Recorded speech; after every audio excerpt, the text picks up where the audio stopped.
नमः सिद्धेभ्यः।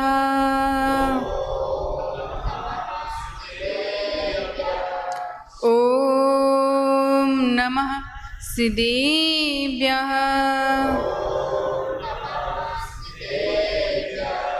ॐ नमः सिद्धेभ्यः।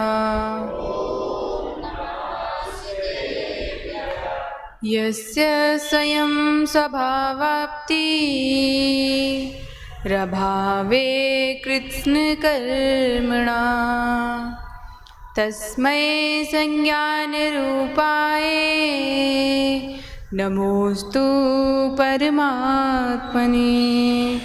नमोस्तु परमात्मने।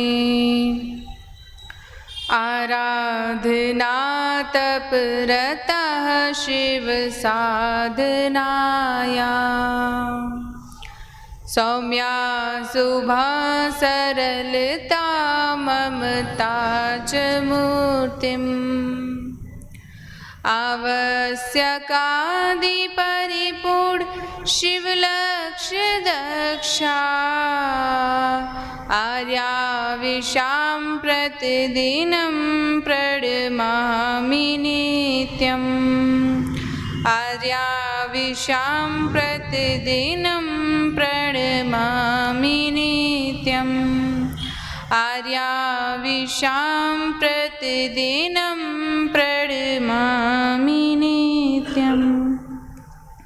जय बोलिए अनंत सिद्ध परमेष्ठी भगवान की जय। बोलिए 1008 श्री शांतिनाथ भगवान की जय। बोलिए 1008 श्री पार्श्वनाथ भगवान की जय। बोलिए परम पूज्य गणाचार्य भगवान 108 श्री विराग सागर जी महामुनिराज की जय। बोलिए परम पूज्य पट्टाचार्य भगवान 108 श्री विशुद्ध सागर जी महामुनिराज की जय। बोलिए परम पूज्य चमनी गण्ययार का गुरुमा 105 श्री विशाल श्री माता जी की समस्त तारिका संघ की। कल की हमारी चर्चा जिह्वा इंद्री के पापों के ऊपर चल रही थी कि कैसे एक जिह्वा इंद्री नरक के चारों द्वारों को खोलने वाली है। अब हमने ये तो जाना कि जिह्वा इंद्री के द्वारा केवल 2 काम करती है, एक काम नहीं करती। बोलने से भी हम काफ़ी सारे पापों को किया करते हैं। तो कैसे कंट्रोल करें जिह्वा इंद्री को, बोलने वाले पापों को कैसे कंट्रोल करने, उसका फॉर्मूला क्या है। मौन हम हर वक्त तो रह नहीं सकते, कभी कभी बोलना भी पड़ता है, तो कैसे कंट्रोल करेंगे। तो अगर हम एक फॉर्मूला अपना लेंगे अपने जीवन में कि be happy make people happy, खुश रहो और खुशियाँ बांटो। मतलब अगर हम ये मन ही मन में संकल्प कर लेंगे कि हमारे द्वारा किसी को हर्ट नहीं होना चाहिए, हमारे बोलने से, हमारे किसी भी काम से किसी को हर्ट नहीं होना चाहिए, किसी का हृदयघात नहीं होना चाहिए, अगर ये संकल्प भी मन में कर लेंगे तो क्या होगा कि जब आप कुछ बोल रहे होंगे तो आपको याद आ जाएगा कि be happy make people happy. मैंने तो ये संकल्प किया था मन ही मन में। ये कोई नियम नहीं है, ये सिर्फ जैसे अपन कुछ जीवन जीने के किसी के सिद्धांत होते हैं कि नहीं, कि मेरा ये सिद्धांत है, मैं ये काम नहीं करूँगा। तो अगर ऐसे ही अपन अपने मन में ये संकल्प ले लेते हैं कि खुश रहो और खुशियाँ बांटो, जैसे भगवान महावीर का क्या संदेश था, जियो और जीने दो। ऐसे ही अगर हम खुश रहें और खुश रहने दें, अगर किसी ने हमारे मन का काम नहीं किया तो हम उसको डांट कर हर्ट नहीं करेंगे। अगली बार जब कोई हमें डांट रहा होगा और हम जब उसको पलट के कुछ बोल रहे होंगे या फिर उसने कुछ हमारे मन का नहीं किया होगा तो हमारे मन में तुरंत क्लिक हो जाएगा। संकल्प शक्ति से क्या होता है कि अपने मन में क्लिक हो जाती है वो चीज कि नहीं ये नहीं करना है। अब प्रतिक्रमण करते हैं डेली, कभी प्रतिक्रमण करें डेली तो ऐसे समझ में आएगा, जब झाड़ू लगाएंगे तो याद आएगा कि हमने प्रतिक्रमण किया था तो उसमें झाड़ू लगाने वाले जीवों के लिए प्रायश्चित लिया था, तो उस समय आपके दिमाग में क्लिक जरूर हो जाएगा कि जीवों की हिंसा नहीं करनी है। तो संकल्प शक्ति बहुत बड़ी शक्ति हुआ करती है, ये आपको पाप करने से उसी समय रोकती है जब आप पाप कर रहे होते हैं। तो जब आप अपनी जिह्वा इंद्री द्वारा किसी को कटु वचन बोलेंगे तो आपको याद आ जाएगा कि मुझे तो खुश रहना है और खुश रखना है। अगर मैं ऐसा बोलूँगा तो सामने वाला व्यक्ति को दुख पहुंचेगा, और भले ही आप पूरी तरह से शांत ना हो पर कुछ ना कुछ आपके वचनों में परिवर्तन तो आएगा, और वचनों में परिवर्तन आएगा तो पाप में भी परिवर्तन आएगा, और पाप में परिवर्तन आएगा तो कर्मबंध भी कम होगा, है ना। तो अगर अपन इस संकल्प के साथ जीवन को जिए कि हम खुश भी रहें और दूसरों को भी जितना हो सके हमारे द्वारा खुशी दे सकते हैं उतनी खुशी दे, उनको हम हर्ट ना करें, हमारे द्वारा किसी का घात नहीं होना चाहिए। एक छोटे से सूत्र से आपके जीवन में बहुत बहुत परिवर्तन आ सकता है। हमें ऐसा लगता है कि डांट कर चीजें सही हो सकती हैं, किंतु सत्य तो ये है कि वात्सल्य से जितना परिवर्तन हो सकता है उतना परिवर्तन क्रोध से कभी नहीं हो सकता। अगर हम वात्सल्य से चाहें तो चीजों को परिवर्तित कर सकते हैं। क्यों? क्योंकि वो व्यक्ति सामने वाला अगर वात्सल्य से काम करेगा तो मन से काम करेगा, और जब व्यक्ति मन से काम करता है तो अपना 100% देता है कि नहीं। और जब कोई व्यक्ति दबाव में काम करता है तो वो मौका ढूंढता है कि अब करना तो पड़ रहा है, जब तक करना पड़ रहा है, लेकिन जैसे ही मौका मिलता है वैसे ही बच निकलता है। तो जितने भी आपके काम, जीवन अगर सरल होगा तो वात्सल्य से ही होगा, क्रोध से जीवन कभी सरल नहीं होता है। आपके आसपास जितने भी लोग रहते हैं अगर वो सभी आपको अच्छी दृष्टि से देखते हैं तो जीवन भी सुंदर बनता है। और अगर आसपास के लोगों को आप दिन रात कुछ सुनाते रहते हैं, हर्ट करते रहते हैं और उन लोगों की दृष्टि में आप चुभते हैं, बस बड़े हो तो इसलिए कुछ बोलते नहीं है, तो अपना जीवन भी अपन को अच्छा नहीं लगता। अच्छा लगता कि कोई तारीफ करता है तो कितना अच्छा लगता है, लेकिन जब कोई बुराई कर दे तो कितना कष्ट होता है। एक और फॉर्मूला जिससे आपको क्रोध कम आएगा, कैसे? कीचड़ में कमल की भांति रहना। जब कीचड़ में कमल की भांति यानी ज्ञाता दृष्टा बन के रहना कि जो हो रहा है बस देखते जाओ और जानते जाओ, और हमको कुछ करना नहीं है। जैसे कि भोजन पे बैठे, थाली में जो आया तो हमारा इतना पुण्य है, आया उतना भोजन किया तो संकलेशता ही नहीं होगी। ज्ञाता दृष्टा बन के अगर जीवन जिएंगे तो संकलेशता होगी क्या? दुकान पे बैठना हमारा पुरुषार्थ है, जितनी कमाई होगी जितना हमारा पुण्य होगा। और अगर ऐसा नहीं सोचेंगे तो क्या करेगा जीव? संसारी जीव मायाचारी तो प्रतिपल कर ही रहा है, और मायाचारी से कौन सी गति का बंध होता है? त्रियंच गति। कहते हैं कि प्लान बी हमेशा रेडी रहना चाहिए। आपका प्लान बी क्या है? What about after death? जब आपकी मृत्यु हो जाएगी उसके बाद प्लान बी क्या है? प्लान ए तो मनुष्य पर्याय, अब इतनी मायाचारी करेंगे तो प्लान बी क्या हो जाएगा? त्रियंच पर्याय। तो आपका प्लान बी क्या? पेड़ों पे घूमना है क्या? बंदर बन के, या फिर सर्प बन के बिल बनाएंगे, आराम से रहेंगे? नहीं सोचा है कभी प्लान बी के बारे में? सब लोग कहते हैं ना कि प्लान बी हमेशा रेडी रहना चाहिए। आपका प्लान बी क्या है? जब ये प्लान ए खत्म हो जाएगा तो आपने प्लानिंग की है? कोई प्लानिंग नहीं करी। हम तो प्लान ए में ही और बहुत सारे ए लगा करके बहुत सारे प्लान ए की प्लानिंग तो कर लेते हैं, पर प्लान बी के बारे में सोचते नहीं हैं। प्लान बी के बारे में भी हमें सोचना चाहिए। तो अगर ज्ञाता दृष्टा बन के जीवन को जिएंगे तो जीवन बहुत सुंदर हो जाएगा। हमें ऐसा लगता है कि भोजन करने से सुख की प्राप्ति होती है, पर ऐसा होता है क्या? क्योंकि अगर भोजन करने से सुख की प्राप्ति होती तो पेट भरे होने के बाद भी भोजन करो तो भी सुख मिलता, लेकिन फिर वही भोजन जो है दुख का दायक हो जाता है। भरे पेट में आपको कोई जबरदस्ती खिलाए तो कैसा कष्ट होता है? होता ही कष्ट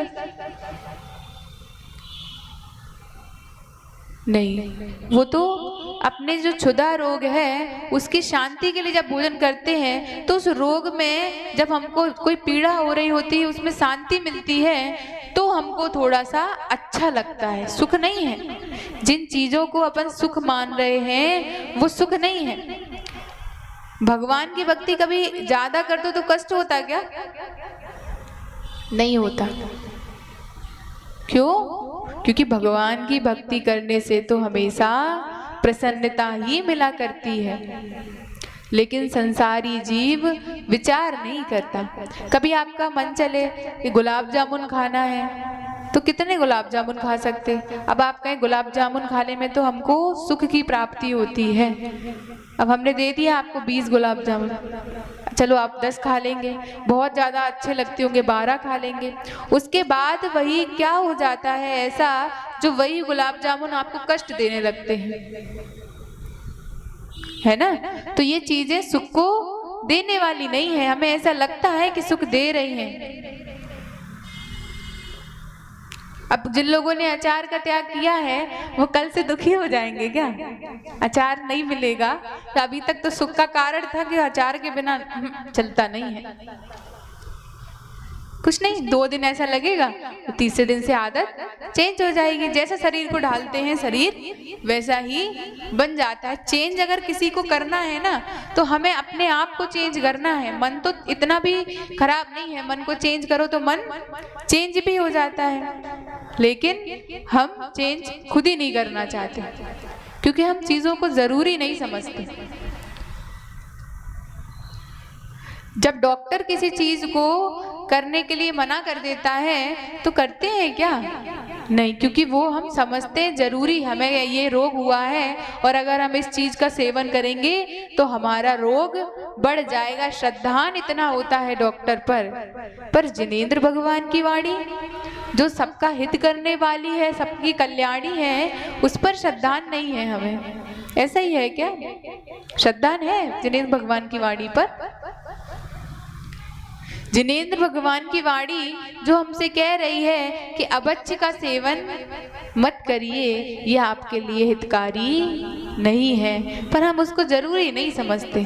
क्योंकि अगर जरूरी समझते तो छोड़ देते। जैसे डॉक्टर आज दिखा के आए तो आज ही उसी चीज का सेवन नहीं करेंगे जो उसने मना कर दिया है, क्योंकि श्रद्धान है ये हमारे लिए हितकारी नहीं है, डॉक्टर ने बोला है।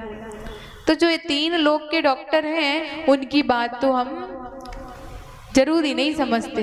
श्रद्धान नहीं है कि अगर ये कह रहे हैं तो जरूर हमारा अहित ही होगा, ये चीज हमारे सेवन करने योग्य नहीं है कि नहीं? संसारी जीव एक दूसरे को देखकर जीवन जिए तो जा रहा है, पर ये नहीं पता कि रुका किसके लिए है। कोई कुछ करने वाला है क्या हमारे लिए कोई भी कुछ करने वाला नहीं है। ये चारों तरफ जो लोग आपको दिखाई देते हैं सिर्फ दिखाई देते हैं। परिवार नियोजन की व्यवस्था है मनुष्य पर्याय में, पर ये भी कुछ आपके लिए कर नहीं सकते। कर सकते हैं क्या? ये चीज आपको रियलाइज तब होगी जब आपको चारों तरफ पैसा दिखाई देगा, लोग दिखाई देंगे, पर आपकी बीमारी को कोई भी ठीक करने वाला नहीं दिखता। वो डॉक्टर पुण्य होगा तो छोटे से डॉक्टर से भी आराम मिल जाया करता है, और नहीं तो बड़े बड़े हॉस्पिटल्स में हम दिखा लेते हैं। कुछ होता है क्या? जाने वाले तो चले ही जाते हैं, पर हमारे मन में एक सेटिस्फेक्शन है कि हमारे पास लोग हैं। बस सेटिस्फेक्शन के अलावा कुछ नहीं है, एक भ्रम है। क्योंकि जब आपको हिचकी भी आ रही है, आपको यहाँ तक कि आपको खांसी भी आ रही है, तो कोई कुछ कर नहीं सकता। वो तो आ रही है तो आएगी, कोई रोक सकता है क्या? पर मन में एक भ्रम पाल के बैठा है ये चीज। आधे से ज्यादा 90% लोग तो भगवान के ऊपर जीते हैं कि जो भगवान करेंगे सो होगा। लेकिन ध्यान रखिए, भगवान की भक्ति करने तो सब कुछ प्राप्त होगा, पर अगर आप कहें कि आप पाप करते जाएं और भगवान उनको करेक्ट करते जाएं तो ऐसा कभी नहीं होगा। हमने आपको बताया था कि life is like a computer system. जो जिसमें कर्म, जिस तरह उसमें जो इनपुट कर दिया आपने डाटा, उसमें कोई चेंजेस नहीं हो सकते, कोई भी नहीं कर सकता, खुद कंप्यूटर भी नहीं करेगा। वैसे ही आप जो कर्म कर रहे हैं उनमें कोई चेंजेस, कोई आप सोचो कि हम तो बुरा बुरा करते जा रहे हैं भगवान के भरोसे। देखे ना, ऐसे होता है कि नहीं होता? कितने सारे लोग बुरे बुरे कामों को किया करते हैं, पर क्या कहते हैं, हमारे साथ तो भगवान है। जब आपके कर्म अच्छे नहीं होंगे तो भगवान क्या करेंगे? पार्श्वनाथ भगवान को भी उपसर्ग स्वयं ही सहन करना पड़ा था कि नहीं करना पड़ा था? वो तो तीर्थंकर भगवंत थे, 3 लोक के नाथ बनने वाले थे। कोई कुछ कर पाया क्या? देवों ने उनका कल्याणक मनाए, इतना कुछ किया, एक उपसर्ग बचा नहीं सकते थे क्या देव? पर ये हमारा भ्रम है कि कोई कुछ कर सकता है। जब तक उनका वो कर्म खत्म नहीं हुआ तब तक उनके पास कोई भी नहीं आया। 3 लोक के नाथ कैसे नहीं देखा किसी ने? फिर अपन तो कोई भी नहीं है, अपन कुछ है क्या? पर निंदा, एक और जिह्वा इंद्री का कल एक और उदाहरण दिया था। पर निंदा करता है ये जीव सेल्फ सेटिस्फेक्शन के लिए, है कि नहीं? जब कोई व्यक्ति पर निंदा किसी भी परिस्थिति में करो, हमेशा निंदा करने वाला ही स्वयं निंदनीय होता है। पर निंदा कभी भी अच्छी नहीं मानी जा सकती। आप सोचो कि वो व्यक्ति खराब कर रहा था तो हमने क्या ही तो दिया? नहीं, गलत। निंदा करना तो हमेशा खराब ही माना जाता है। क्या बोलते हैं कि दूसरों के गुणों को देखो और अपने दोषों को देखो तो जीवन की पटरी थोड़ी ठीक चलेगी। लेकिन हम क्या करते? अपने गुणों को देखते और दूसरों के दोषों को देखते, तो फिर लाइफ सीधी सीधी कैसे चले बताओ? जब हमारे जीवन जीने के सिद्धांत ही सही नहीं है, जब आपकी सब्जी के मसाले की जानकारी आपको ठीक नहीं होगी, वो सब्जी के मसाले सही नहीं डालेंगे तो सब्जी टेस्टी बनेगी क्या? नमक जितनी मिर्ची डाल दीजिए एक दिन और मिर्ची इतना नमक डाल दीजिए, सब्जी अच्छी बन सकती है क्या? अगर सब्जी अच्छी बन जाएगी तो हम कह रहे फिर जीवन भी सही चलेगा।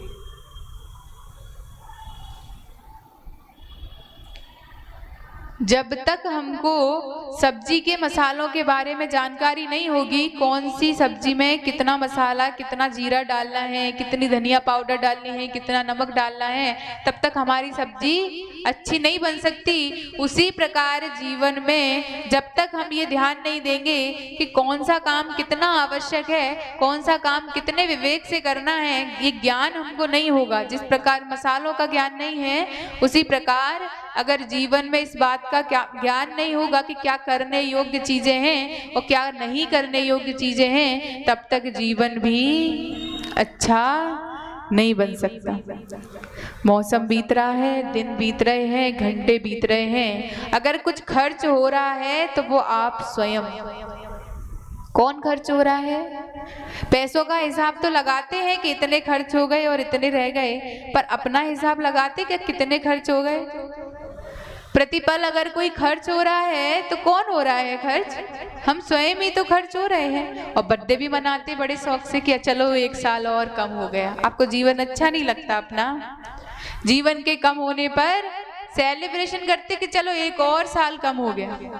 हम भी करते थे, हम ऐसा नहीं कह रहे कि हम नहीं करते थे।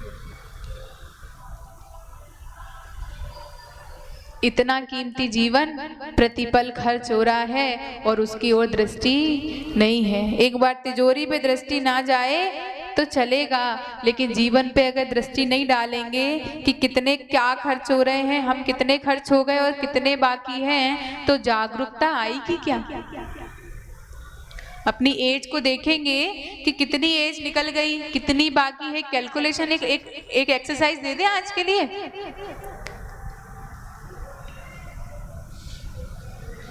कल तक जब प्रवचन कल का होगा तो उसमें हम पूछेंगे कि सबने अपना अपना कैलकुलेशन लगाया कि नहीं लगाया, कि कौन कितना खर्च हो गया।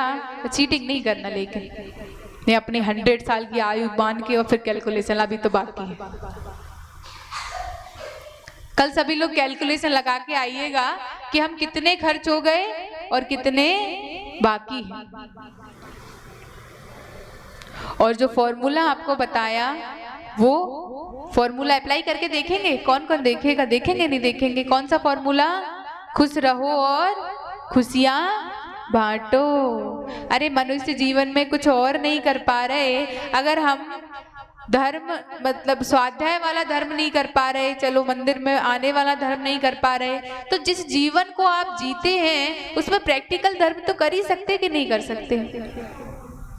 जहां आप रहते हैं वहां के लोगों को तो खुश रख सकते कि नहीं रख सकते? ये भी तो धर्म ही है। पुण्य का काम तो कर ही सकते। अपनी आत्मा का कल्याण नहीं कर पा रहे अभी, तो कम से कम दुर्गति के कारण उन पापों को तो रोक ही सकते हैं। पुण्य का बंद कर लीजिए। आचार्य भगवान कहते हैं कि संसारी जीव क्यों नहीं सोचता कि चलो अगर तुम्हें मोक्ष भी नहीं जाना, अब अगर तुम्हें विषयों का भोग भी भोगने हैं अगर तुमको, तो ये क्या 50-60 साल में क्या भोग लोगे? और उन भोगों को भोगने में भी पाप लग रहा है। कुछ ऐसा कमाओ, स्वर्ग के सुख कमाओ ना, जो सागरों पर्यंत की आयु भोग लो। जो भोग भोगने लायक है फिर उनको कमा लो, अगर भोग भी भोगना है तो। इतना अल्प आयु, अल्प ज्ञान, क्या भोग लेंगे?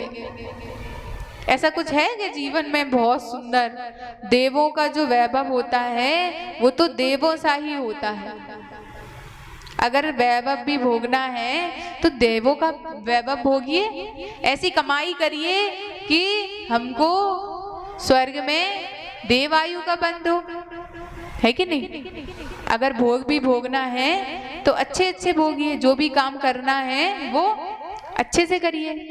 लेकिन स्वर्ग के देव भी बिना संयम के नहीं बन सकते, त्याग तो करना पड़ेगा। एक शुरुआत करने की देर है, फिर चीजों को त्यागते जाएंगे तो पता चलेगा इनसे इतना लगाव था नहीं जितना हमने इनको बांध के रखा था। एक कर्ता बुद्धि का त्याग, तीसरा फॉर्मूला कर्ता बुद्धि का त्याग, कि पुरुषार्थ तो करना है पर ऐसा नहीं कि हमें क्या होता है जब हम कर्ता बुद्धि लगाते तो सबसे ज्यादा संक्लेशता होती। जीवन में कुछ ऐसा करने की कोशिश करते जो हमारे भाग्य में नहीं है, और जब वो नहीं होता तो संक्लेशता होती। तो कर्ता बुद्धि का त्याग तीसरा फॉर्मूला, कि हम पुरुषार्थ तो करेंगे, उसके बाद अगर होगा तो ठीक और नहीं होगा तो कोई बात नहीं। पुरुषार्थ हमको करना है, वो तो पूरा करना है 101%। जितना भी हो पुरुषार्थ तो पूरा करेंगे, पर रिजल्ट के लिए अब कोई शर्त नहीं रखेंगे कि रिजल्ट हमारे मन का ही आना चाहिए। तो आप देखेंगे कि आपकी संक्लिष्टता थोड़ी कम हो गई, जीवन थोड़ा सरल हो गया, थोड़ा हल्का फील होगा। जब दिमाग पे प्रेशर होता है तो भारी फील होता है कि नहीं होता? जब आप इन 3 फॉर्मूलाज के साथ अपना जीवन चेंज करेंगे तो आप पाएंगे कि जीवन काफी हल्का हो गया, क्योंकि अब हम मन के हिसाब से नहीं चल रहे, मन हमारे हिसाब से चलेगा। तो अब जो भी कंडीशन होगी हमको कोई दुख ही नहीं दे सकता, हमने सारी कंडीशन ही खत्म कर दी। दुख कब होता है? जब हमारे मन का काम नहीं होता। तो हमने ऐसी कंडीशन बना ली अपने मन में कि अगर ये होगा, नेगेटिव और पॉजिटिव दोनों के लिए भी रेडी। नेगेटिव होगा तो पहले से ही रेडी है, तो कष्ट नहीं होगा, है ना? कल सभी लोग से बोला था कि एक एक त्याग सब लोग लेंगे, सबने लिया था एक एक त्याग आज जीवन पर्यंत के लिए। आज त्याग धर्म का दिन था। 3 द्वार तो अब भी खुले ही हैं, 1000 छोड़ दिया, 3 द्वार तो अब भी खुले ही हैं। नहीं, हम त्याग करने के लिए नहीं कह रहे, हम तो बस याद दिला रहे थे। तो समय भी हो रहा है तो अपनी वाणी को विराम देंगे। जय बोलिए 1008 श्री शांतिनाथ भगवान की जय। ओम नमः सिद्धेभ्यः।